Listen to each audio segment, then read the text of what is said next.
Okay, all right. As far as bowl prep goes, I really liked our team's energy. The first 3 days was really focused on fundamentals for older guys, develop our younger guys. I really liked their approach. The last 2 days have been more Wisconsin as far as game planning and getting ready for that. We're going to practice in the morning. We're going to Jaquel's funeral after that tomorrow. And then we will end with a last practice on Sunday. That'll finish up our work here. We'll let our guys go home from Christmas, have some time off, and then we will meet back at the bowl site on the 26th. As far as Will being here, it's been really good. Our defensive players have responded. Like we said earlier, he's just trying to get to know our players, evaluate current guys, and our players have responded extremely well. Yes, some of the players talked about the energy and already seeing an intensity out there. Have you seen that from the defensive side of the guys, even with Will just kind of doing? Yeah, I mean they're trying to impress him. They're trying to show what they can do. Like I said, they're in evaluation mode, and he's trying to evaluate what we have, and thinking about next year and putting his pieces of the puzzle. Does his Duke practice all week?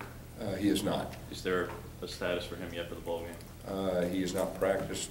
He was sick, and he's got some treatment things to do, from the last game. So at this point, you would not be able to say if he will or won't play in the bowl? Not at this point. What do you see from Carl Lawson out there, being back out there, finally getting to move around? Yeah, it's great to see him out there in pads and the helmet, and I know he's got a big smile on his face, and he's doing what he can do, but it's really good to have his presence out there and his leadership. I mean, he won't play in the bowl game, right? Correct. Okay. And just, do you think that it's obviously a good sign going into the spring, but do you guys feel that he hasn't lost a step, or is there still a lot of progress there? Yeah, I mean, anytime you have an injury, it's going to be a process, but as far as right now, he's ahead of schedule and looks very good, doing the non-contract drills that he's doing, and of course we get into spring, he'll be back to normal, we feel like, and he's worked extremely hard to get back. How valuable will it be just that he's kind of getting to go out there now and run around on it instead of doing that for the first time in the spring? I think it's very valuable. Anytime you come off a knee injury, it takes a little bit to getting used to it, how it feels, and that one day it may be a little sore the next. So I think it's very valuable that he's able to do that now, and then once he gets to spring, turn him loose, and we expect him to be back to normal. More administrative with him, Gus, but are you going to look to go through a medical hardship for the year, or just a traditional red shirt? How do you look to handle them as administrative? Yeah, we hadn't got that far. It'll be either one. Did everybody make it through academically? Everything good there? Yes. Yeah, and I'm, academically, very proud of our guys. Not just this year, but last year. They've done a very good job. Our academic support team has done a super job, but yeah, everybody's eligible. Chris Ross was saying he and Casanova McKenzie had submitted their paperwork for evaluation. Who were the other 3 players? If all 5 were taken, who were the other 3 who did? We had obviously Sammy Coates, Avery Young is also checking, and we'll see. We'll see what happens. Has Duke submitted his paperwork? No. Do you expect him to come back? I think he's, trying to figure that out now. What do you notice about Wisconsin's defense? I mean, say for that last game, they've been top 5 all year. Yeah, I think obviously, there was some big plays in the passing game, a couple big plays in the run game. But if you look at their whole body of work, they're very good at what they do. Their fits are very good. They remind me some of Kansas State about how disciplined they are. I think they're very good tacklers, and they got some good cover guys, on the outside. You go into a game like this, how much is just a bowl game about the seniors and guys? It's more than looking ahead to next season. Yeah, I think the big thing for us this year is, we're trying to end this thing on a positive note with that 9th win, and our goal is to be the most improved team from the last game to the bowl game, and our guys are off to a good start with practice. obviously we want to send our seniors out on a high note, but at the same time, you know, you're also, you know, building for next year. Coach, when you were hired a couple years ago, what were the first couple months like for you at Auburn? What kind of went into that when you were hired at Auburn? What was it like December and January when you first got there? What were they like? You know, it was extremely busy. I mean, you know, obviously putting everything together and getting organized and everything that goes with that. I mean, it was, you know, anytime you take over a new job, there's not a lot of sleep. You know, you're running on adrenaline and positive energy, and there's a lot to it. To the game itself, when you're preparing to go up against an interim coach and Barry Alvarez, and also on that other sideline, the head coach of Paul Chris, who probably isn't going to be very involved in the bowl prep process, but just to the game, how do you prepare to go up against? It may not change much, but the coach wasn't on the sideline. Right. You know, you have the information for the whole year. You know, of what they've done and what they're good at, and you know, Coach Alvarez, you know, I guess had the similar situation 2 years ago. So you just try to put all that together. You know, most times teams are good at certain things. That's what they're going to do, and they're a very good team.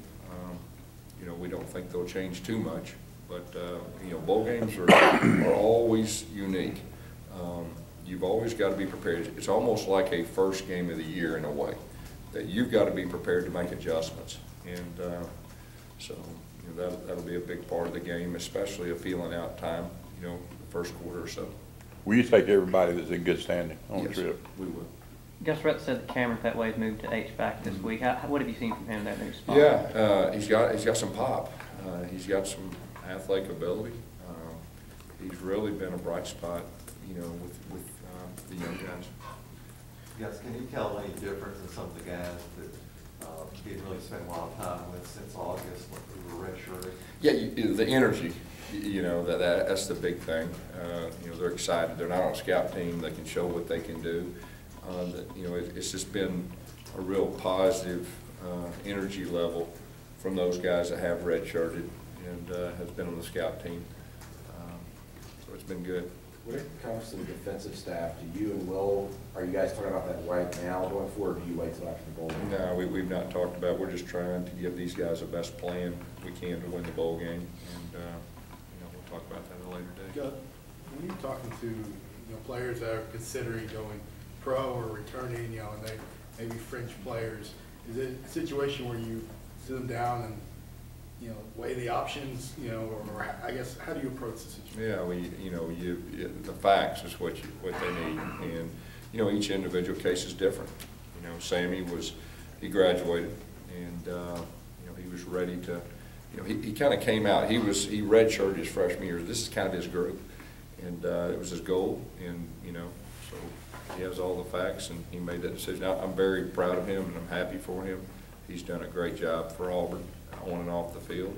And he's got one more game. I know he's excited. A lot of guys wouldn't be probably excited about practicing, when he's practiced hard. He's had a great approach, and really expect him to play well in this bowl game. Some of the, you guys are losing some other receivers. Is Tony Stevens one of those guys that you're looking to make a big leap next year? I think so. I mean, he's a guy that we recruited. We felt like had a lot of talent, and he did some good things for us, last year as a freshman. And he's a guy that, we'll definitely lean on in the future that we feel like, has a lot of upside. Gus, you signed 7 guys. I'm sorry, go ahead. Go ahead. We'll come back to him. Go ahead. I know you haven't signed 7, but you're going to get 7 guys in early. I don't know if you talk about all of them individually, but overall as a group, how do you feel about these guys? Well, I feel very good as a group. All the guys are coming in. We feel like it'll be their benefit that they're coming in early, and most of them will have a chance to have an impact, next year. Obviously the few of the freshman linemen, you'll see how that thing goes, but it's really good for us to get those guys here. And specifically, Jason Smith, I think you talked about him, and Maurice Swain. What do you like about those two guys? Well, Jason's a guy that we signed before that we feel like he's an impact player, and so we're tickled to have him back. And Swain's a guy that we've known about for a long time. Coach Garner recruited him at Georgia. I talked to him before he went to junior college, and he's a big athletic guy that we feel like can come in and make an immediate impact up front because we are losing so many guys. So we're tickled to death to have him, on that. Bill, did you have a question? It was kind of a whirlwind week for Reese last week, and all the All-American honors and all that stuff he's won. Would you just kind of talk about him and the impact he's had? Yeah. First of all, I'm very proud of him. I mean, you're talking about a guy that could have came out last year and been drafted, chose to stay here, get his degree, 4-year starter in our league, consensus All-American, Remington Award winner. He deserves all of them. He's been one of our leaders. I've said it before, he's an extension of our coaches. And really, with what we do, he's so valuable with our pace that he makes calls, on the run. Our center is very influential in our success. And, he's had a great career. He's got one more game, and we're going to do everything we can to send him out on a high note. Were you involved in recruiting him? Were you involved in recruiting him? Yes. Did you see that he had that kind of potential to be that kind of player? Yeah, I knew he was extremely talented, and he had that leadership in him and that toughness, and so I knew he had potential. You never know, obviously, when they end up being the #1 center in the country, but we knew he had the potential.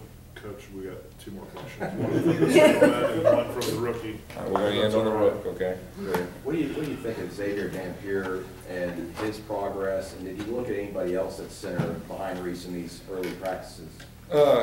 Yeah, Xavier's done a solid job for us.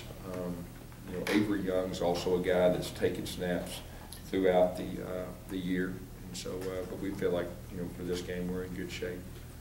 I guess I was going to ask about, Rhett mentioned that in the spring it's going to be Jeremy and Sean kind of going from start to quarterback job. Is there any thought to maybe moving Jonathan to another spot just to take advantage of his abilities? Jonathan Wallace? Yeah. Yeah, we'll reevaluate everything after the bowl. Jonathan, he played quarterback. He's really coming on at wide receiver. He's a guy that we feel like we can count on. So, after we get done with the bowl, we'll be able to evaluate all that and get a good plan going into spring. Thanks, Coach. Okay, thank you.